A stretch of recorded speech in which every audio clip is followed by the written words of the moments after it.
आकाशवाणी मध्य प्रदेश से प्रस्तुत हैं प्रादेशिक समाचार।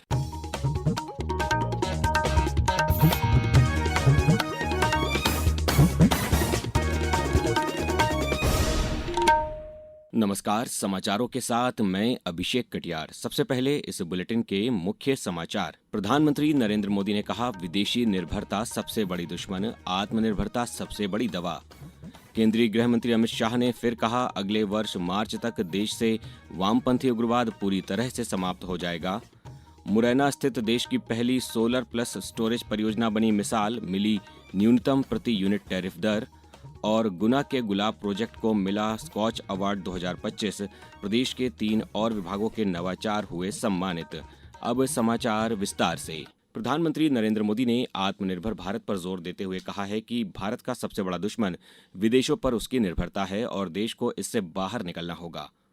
उन्होंने सेमीकंडक्टर चिप से लेकर जहाजों तक सभी क्षेत्रों में घरेलू उत्पादन के महत्व का उल्लेख किया। श्री मोदी ने कल गुजरात के भावनगर में समुद्र से समृद्धि कार्यक्रम में कहा कि 140 करोड़ भारतीयों का भविष्य बाहरी ताकतों के हाथों में नहीं छोड़ा जा सकता और न ही राष्ट्रीय विकास की प्रतिबद्धता विदेशों पर निर्भर हो सकती है। उन्होंने घोषणा की कि सैकड़ों समस्याओं का एक ही समाधान है, आत्मनिर्भर भारत का निर्माण।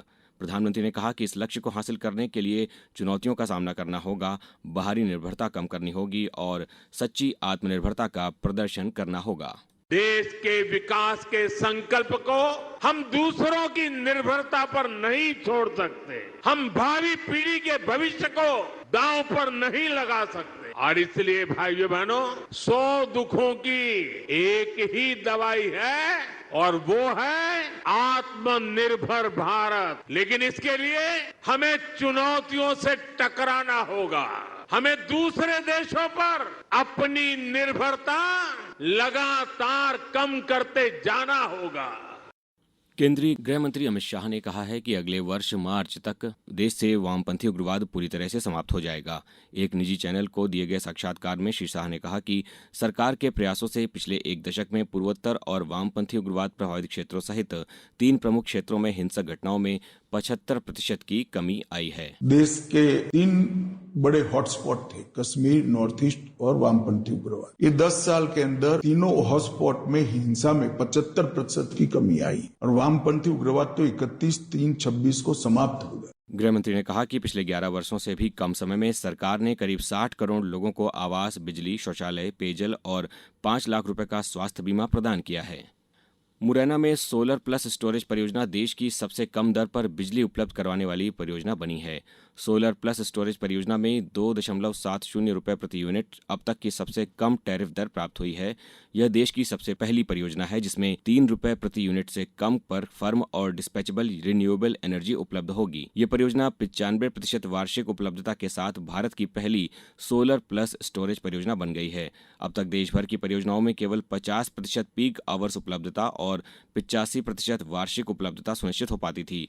मुरैना परियोजना इस ट्रेंड को बदलते हुए पीक आवर्स में 95% आपूर्ति के नए मानक स्थापित करेगी। मुख्यमंत्री डॉक्टर मोहन यादव ने कहा कि डबल इंजन की सरकार जन कल्याण के लिए केंद्र सरकार के साथ कदम से कदम मिलाकर चल रही है। सोलर पावर स्टोरेज प्लांट लगाने में न केवल हमको रेट के मामले में उल्लेखनीय उपलब्धि मिली है, बल्कि पूरे देश का ये सबसे कम बिजली दर पर बिजली उपलब्ध कराने वाला प्रोजेक्ट खड़ा हुआ है। 440 मेगावाट का ये प्रोजेक्ट अपनी एक बड़ी उपलब्धि के साथ संपन्न हो रहा है। ये देश की प्रथम सोलर प्लस स्टोरेज परियोजना जिसकी 95% पीक आवर्स की आपूर्ति वार्षिक उपलब्धता के आधार पर है। अब समाचारों में वक्त है एक ब्रेक का।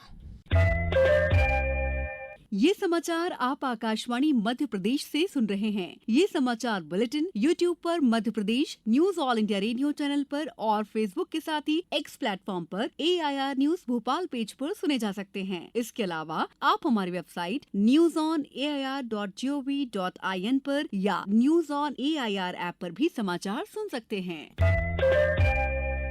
समाचारों में पुनः आपका स्वागत है। राज्य शासन के विभिन्न विभागों के नवाचारों को देश के प्रतिष्ठित स्कॉच अवार्ड 2025 से सम्मानित किया गया है। मुख्यमंत्री डॉक्टर मोहन यादव ने इस उपलब्धि पर सम्मान पाने वाले सभी विभागों को बधाई देते हुए कहा कि नागरिकों का जीवन सरल और सुविधा संपन्न बनाने के हमारे प्रयास अब धरातल पर फलीभूत हो रहे हैं।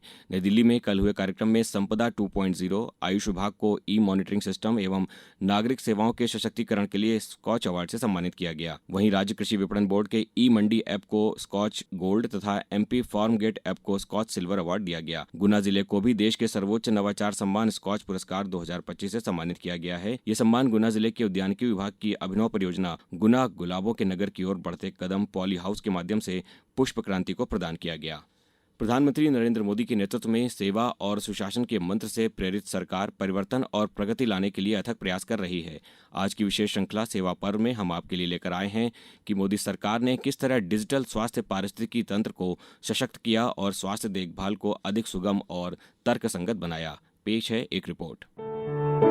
भारत का स्वास्थ्य सेवा परिदृश्य सरकारी पहलों, नीतिगत सुधारों और तकनीकी प्रगति के कारण डिजिटल परिवर्तन के दौर से गुजर रहा है। तेजी से बढ़ती आबादी और गुणवत्तापूर्ण स्वास्थ्य सेवा की बढ़ती मांग के कारण डिजिटल स्वास्थ्य समाधान किफायती स्वास्थ्य सेवा तक पहुंच और दक्षता बढ़ाने में महत्वपूर्ण भूमिका निभा रहे हैं। सितंबर 2021 में शुरू किए गए आयुष्मान भारत डिजिटल मिशन का उद्देश्य सार्वजनिक और निजी क्षेत्रों के बीच सक्रिय सहयोग से एक मजबूत डिजिटल स्वास्थ्य पारिस्थितिकी तंत्र स्थापित करना है। मिशन की शुरुआत करते हुए प्रधानमंत्री मोदी ने कहा था कि ये अब देश भर के अस्पतालों के डिजिटल स्वास्थ्य समाधानों को एक दूसरे से जोड़ेगा। साथियों, आयुष्मान भारत डिजिटल मिशन अब पूरे देश के अस्पतालों के डिजिटल हेल्थ सॉल्यूशंस को एक दूसरे से कनेक्ट करेगा। इसके तहत देशवासियों को अब एक डिजिटल हेल्थ आईडी मिलेगी।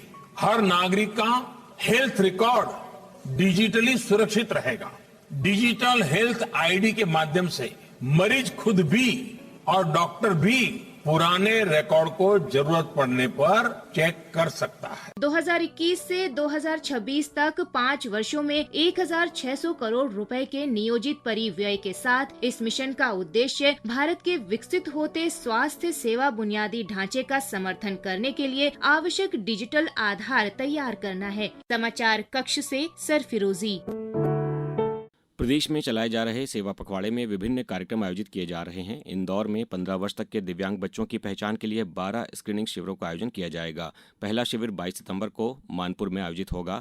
वहीं गुना में सेवा पखवाड़ा के अंतर्गत कस्तूरबा महाविद्यालय में स्वच्छता रैली तथा निवाड़ी जिले में पखवाड़े में स्वास्थ्य शिविरों तथा स्वच्छता संबंधी विभिन्न गतिविधियों का आयोजन किया जा रहा है। खंडवा में अस्पतालों में महिलाओं के स्वास्थ्य परीक्षण के लिए कल शिविर का आयोजन किया गया। वहीं 455 मरीजों का स्वास्थ्य परीक्षण किया गया। दुबई में एशिया कप T20 क्रिकेट के सुपर 4 के दूसरे मुकाबले में आज भारत का मुकाबला पाकिस्तान से होगा। ये मैच भारतीय समय अनुसार रात 8 बजे शुरू होगा। वहीं दूसरी तरफ कल रात सुपर 4 के पहले मैच में बांग्लादेश ने श्रीलंका को 4 विकेट से हरा दिया। श्रीलंका के 169 रनों के लक्ष्य के जवाब में बांग्लादेश ने एक गेंद शेष रहते 6 विकेट खोकर ये लक्ष्य हासिल कर लिया। अब कुछ समाचार संक्षेप में। सर्वपितृ मोक्ष अमावस्या के अवसर पर आज आगरमालवा समेत पूरे प्रदेश में 16 दिवसीय श्राद्ध पक्ष के अंतिम दिन तर्पण विधि विधान से किए जा रहे हैं। इंदौर जिले में सेवा पखवाड़े के तहत आज राजीव गांधी चौराहा से भंवर कुआं चौराहा तक नमो मैराथन का आयोजन किया जा रहा है, जिसमें प्रथम आने वाले धावक को 5,000 रुपये का पुरस्कार दिया जाएगा।